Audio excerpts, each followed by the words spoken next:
Good afternoon. Each year, we invite the valedictorian to share a few words at commencement. For those that weren't here last year, we surprisingly ended with 4 students with the same GPA. This year, there's just one. Kevin, the podium's yours.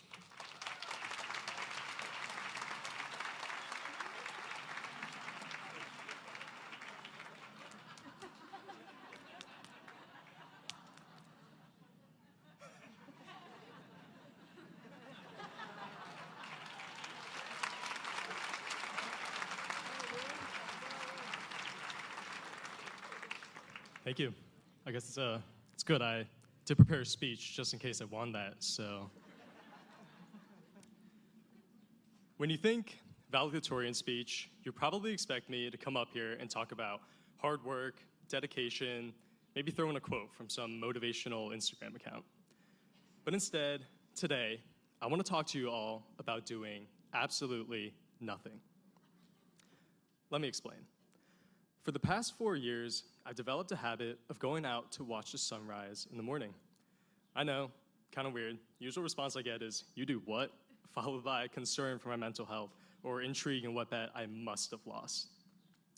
But this routine, this ritual to one particular boulder in the forest behind my house has been one of the most defining and influential aspects of my life. Waking up and peering through the slits of my window to see a void of darkness, followed by the sound of crisp leaves crunching underfoot as I trek through a dim forest. That describes what many of my mornings have been like. It's a time for me to reset, to think, to listen, and to just be. And so, somewhat fittingly, when I learned that I'd be giving this speech, I went back to that one particular boulder. Now, imagine with me, if you can, a million things running through my mind. What to say, what this means, how to keep the attention of an entire group of people. And so I sit, I think, I get distracted by the rustling of squirrels in the distance and some annoying little flies. And I think some more. I'd love to say that I came back with some newfound epiphany about the meaning of life, but that didn't happen. What did happen, however, was that I left feeling a little better than before, a little more ready to face all these questions racing through my head. And that's when I realized that that stillness, that presence, that was exactly what I wanted to share. Of course, those moments were only one part of my journey. And in fact, the clarity I found in the forest was only valuable because I had somewhere to bring it. To the classrooms, where teachers challenged us to think deeper, to the conversations with parents who listened to both my dreams and fears with equal attention, and to the study sessions with friends while we stared at our complex systems final, utterly confused. To all of you who made this journey possible, and I mean all of you, my parents, my sister Ashley, my grandparents, my uncles and my aunts, my teachers, my peers, my friends, and the entire Morristown Bear community as a whole, thank you.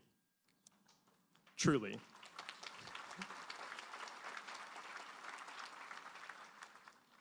I might not ever be able to fully express the extent of my gratitude or to make up for all that I owe, but I sure will try. The stillness taught me to listen, but you gave me something worth hearing. Okay, now, for the rest of my classmates up here, you're probably wondering why I'm telling you this. Well, I'm up here talking about sitting in the forest like I'm a little fuzzy orange creature who speaks for the trees. Let me get this straight. I'm not advocating for everyone to get up this early and walk aimlessly into the woods. What I am advocating for is more intentional time to be still. And I don't mean laying in bed, scrolling through reels of AI-generated garbage still.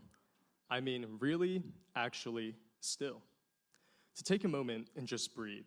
Just be, without all the noise of the internet or all the problems that are life. The world will try to convince you that every moment must be productive, that every silence must be filled. But sometimes, the most productive thing you can do is occasionally stop producing, to create space for nothing at all.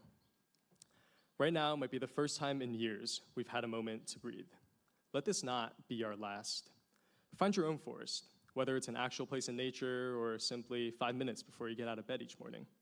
And when you find that stillness, remember that it's not about escaping from the world.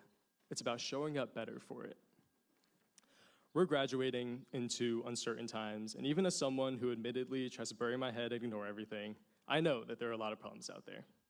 And somehow, like it or not, we're next in line to deal with them. Obviously, I don't know the answers to them. I'm just an 18-year-old kid who did his homework. But facing them will take time, effort, and energy. There will be times of fatigue, times of doubt. But if there's one thing I am certain of, it's that we'll be better able to handle what's coming if we just take a moment to pause.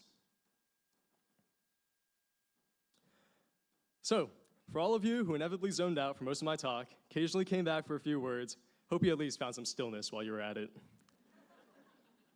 And to my friends, my peers, my classmates of the class of 2025, I want to leave you with this. In the rush that's coming, in the beautiful mess of life ahead, don't forget that sometimes the most important thing you can do is absolutely nothing at all. Congratulations, class of 2025.